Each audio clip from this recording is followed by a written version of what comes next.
अस्सलामुअलैकुम, welcome to my YouTube channel friends. This is me doctor Abira Ali और आज हम बात करेंगे ओवेरियन सिस्ट के बारे में कि ओवेरियन सिस्ट क्या होती है, आप इसका क्या ट्रीटमेंट ले सकते हैं, इसके क्या साइन एंड सिम्टम्स होते हैं और सर्जरी जो है वो किन किन केसेस में रिकमेंडेड होती है। तो अगर आप मेरे यूट्यूब चैनल पर नए हैं तो चैनल को लाजमी सब्सक्राइब करिएगा और बेल आइकन को प्रेस करिएगा ताकि ऐसी मजीद इंफॉर्मेटिव वीडियोस आपको इजीली अवेलेबल हों। तो फ्रेंड्स, जैसे कि आप सब जानते हैं कि हर नॉर्मल औरत में एक यूट्रस मौजूद होती है और इसकी दोनों साइड्स पर एक एक ओवरी मौजूद होती है और हर माह दोनों ओवरीज में से किसी एक ओवरी में से मैच्योर एग रिलीज होता है और ये एक बिल्कुल रैंडम प्रोसीजर है कि किस ओवरी में से इस माह एग रिलीज होना है। इसको आप कंट्रोल नहीं कर सकते, इसको डॉक्टर कंट्रोल नहीं कर सकते और कुछ लोग जैसे कहते हैं कि उनकी एक ट्यूब रिमूव हो गई होती है एक्टोपिक प्रेगनेंसी की वजह से या किसी और सर्जरी की वजह से और उनके पास सिर्फ एक ट्यूब होती है, तो वो कहते हैं कि हम चाहते हैं कि सिर्फ उसी साइड की मतलब ओवरी में से एग रिलीज हो जिस साइड की फेलोपियन ट्यूब मौजूद है। तो ऐसे लोगों के लिए हमारे पास कोई ट्रीटमेंट नहीं है क्योंकि ये बिल्कुल अभी तक ऐसी कोई टेक्निक ईजाद नहीं हुई कि किसी स्पेसिफिक ओवरी में से किसी मंथ हम एग रिलीज करवा सकें।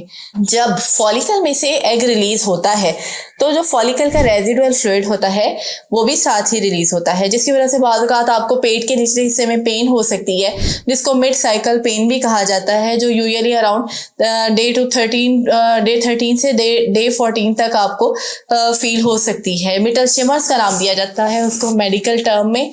तो जब ये फ्लूइड भी रिलीज हो जाता है तो पीछे सिर्फ रेजिडुअल मटेरियल रह जाता है, लेकिन अगर ये फ्लूइड रिलीज नहीं हो रहा एग रिलीज होने के बाद और अपनी जगह पर मौजूद है फॉलिकल के अंदर तो ये परसिस्ट करता है और ये एक सिस्ट बन जाती है जिसको हम फॉलिकुलर सिस्ट का नाम देते हैं। ये जब 3 सेंटीमीटर से फॉलिकल का साइज बढ़ जाता है तो हम फॉलिकुलर सिस्ट कहते हैं, 3 सेंटीमीटर से कम को हम फॉलिकल का नाम देते हैं। ये फंक्शनल ओवेरियन सिस्ट है और एक औरत की लाइफ में ये तमाम लाइफ टाइम में बनती रहती हैं, ख़त्म होती रहती हैं, बाद का साल में 2 दफ़ा बन जाती हैं तो 3 दफ़ा बन जाती हैं और औरत को पता भी नहीं होता क्योंकि यूजुअली ये एसिम्प्टोमेटिक होती हैं। तो जब आप किसी और रीज़न की वजह से अल्ट्रासाउंड करवाती हैं तो किसी एक एक्सीडेंटल फाइंडिंग के तौर पे इसका पता चलता है कि आपके तो किसी ओवरी में ये सिस्ट भी मौजूद है और इसका यूजुअली आपको कोई भी परेशानी नहीं होती, पेन नहीं होती क्योंकि इसमें सिर्फ फ्लूइड होता है, ना ब्लड होता है, ना ही इसमें सेप्टेशंस होती हैं। सिंपल सिस्ट होती है,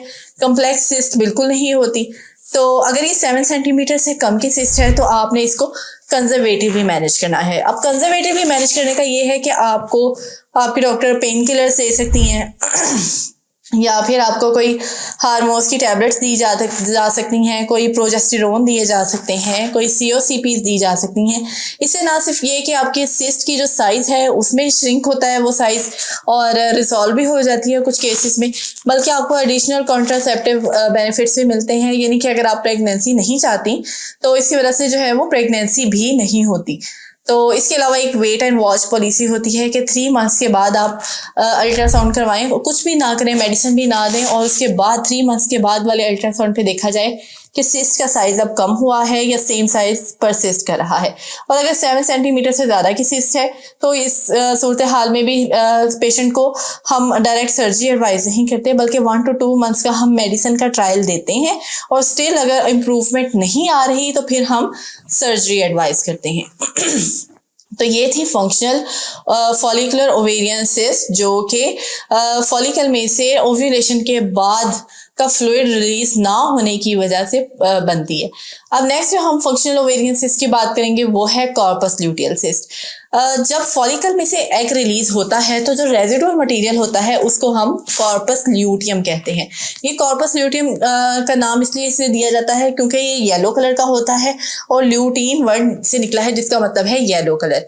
तो इसके अंदर कुछ ब्लड वेसल्स मौजूद होती हैं। अगर ये ब्लड वेसल्स में से कोई ब्लड वेसल रप्चर हो जाती है तो फिर सिस्ट बन जाती है ये, क्योंकि ब्लड फिल्ड होता है इसके अंदर, इस मटेरियल के अंदर, और एक सिस्ट की शक्ल इख्तियार कर लेता है और फिर बाद में इसकी पेन होती है क्योंकि ब्लड फिल हुआ होता है इसके अंदर और इन्फ्लेमेशन होती है और ड्यूरिंग इंटरकोर्स भी आपको पेन हो सकती है।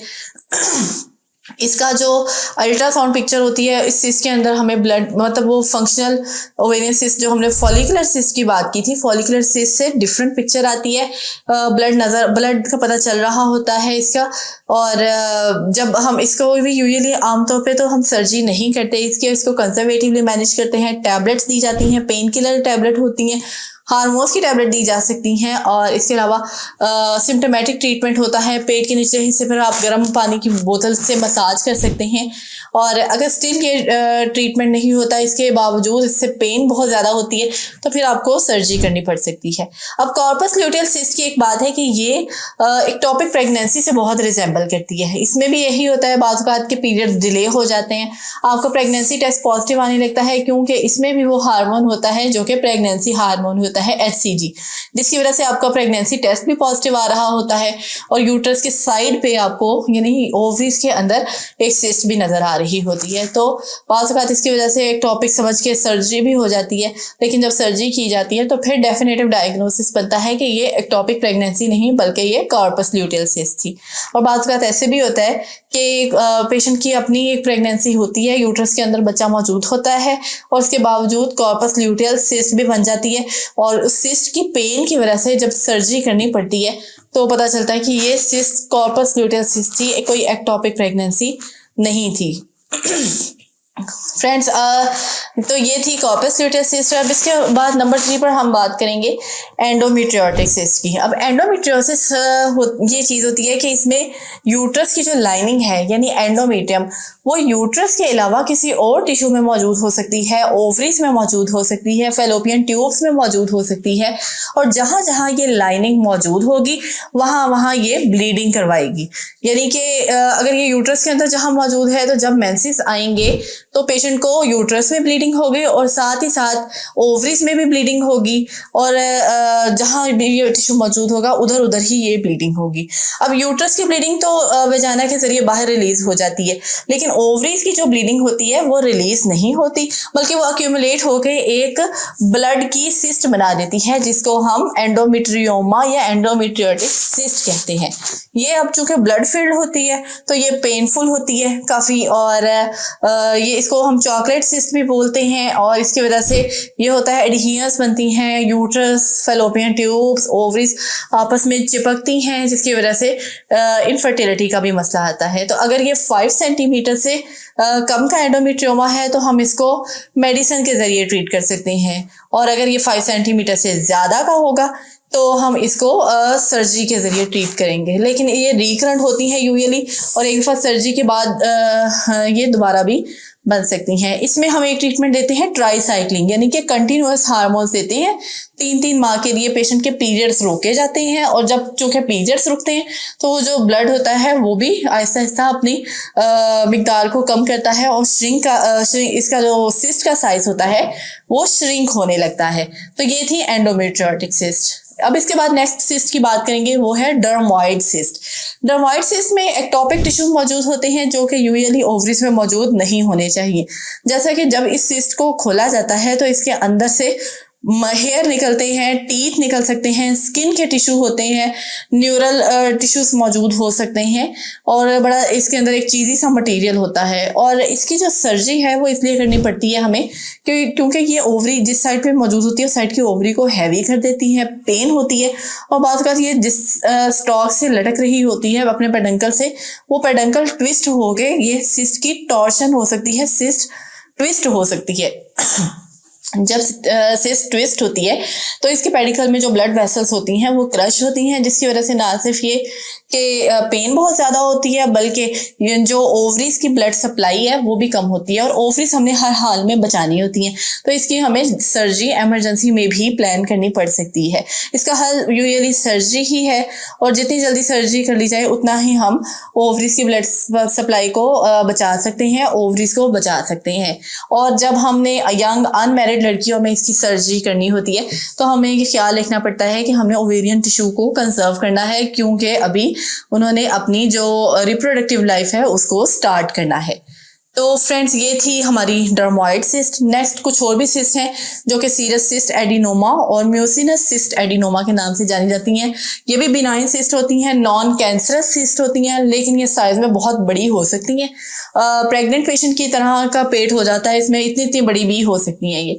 और इनका भी डेफिनेटिव ट्रीटमेंट सर्जरी है और सर्जरी के बाद फिर इनकी हिस्टोपैथोलॉजी कराई जाती है जिसपे इसका डेफिनेटिव डायग्नोसिस बनता है। इसके अलावा फ्रेंड्स कुछ प्रेगनेंसी में भी सिस्ट बन सकती हैं, जैसे कि यही सीरस सिस्ट जो होती हैं ये प्रेगनेंसी में भी बन सकती हैं। ओवरीज जो है वो बड़ी हैवी हो सकती हैं इसकी वजह से, तो ये सर्जरी हमें इनकी भी करनी पड़ सकती है।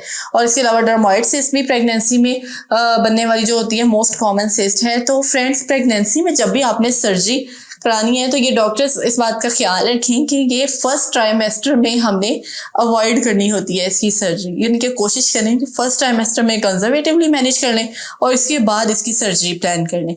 तो अगर इसकी सर्जरी यूजुअली इमरजेंसी में भी करनी पड़ सकती है, जब पेशेंट को पेन हो, जब सिस्ट की टॉर्शन हो जाए, सिस्ट ट्विस्ट हो जाए, या खुदा न खास्ता कोई सिस्ट रप्चर हो के पेट में ब्लीडिंग करवाने लग जाए, तो इसकी वजह से भी फिर बहुत ज़्यादा पेन होती है। यानी कि सिस्ट एक्सीडेंट हो, चाहे वो रप्चर हो रहा है या फिर ट्विस्ट हो रहा है, तो आपको इसकी सर्जरी इमरजेंसी तौर पे प्लान करनी पड़ सकती है। अब ये जितनी भी सिस्ट थी इनका डायग्नोसिस यूजुअली पेशेंट की हिस्ट्री पे, एग्जामिनेशन पे और फिर इन्वेस्टिगेशन पे होता है। इन्वेस्टिगेशन यूजुअली इसकी MRI अल्ट्रासाउंड होती है, लेकिन हम इसका कलर डॉपलर भी करवा सकते हैं, इसका MRI तक भी हम करवा सकते हैं डेफिनेटिव डायग्नोसिस बनाने के लिए। तो ये थी सब सिस्ट की इंफॉर्मेशन। आई होप आपको पसंद आई होगी, आपकी इंफॉर्मेशन में इजाफा हुआ होगा। अगर आपके माइंड में कोई क्वेश्चन चल रहा है सिस्ट को लेके तो मुझसे लाजमी शेयर करिएगा। अगर वीडियो पसंद आई हो तो इसको लाइक ज़रूर कीजिएगा। अपना बहुत ख्याल रखिएगा, मुझे दुआ में याद रखिएगा। अल्लाह हाफिज़।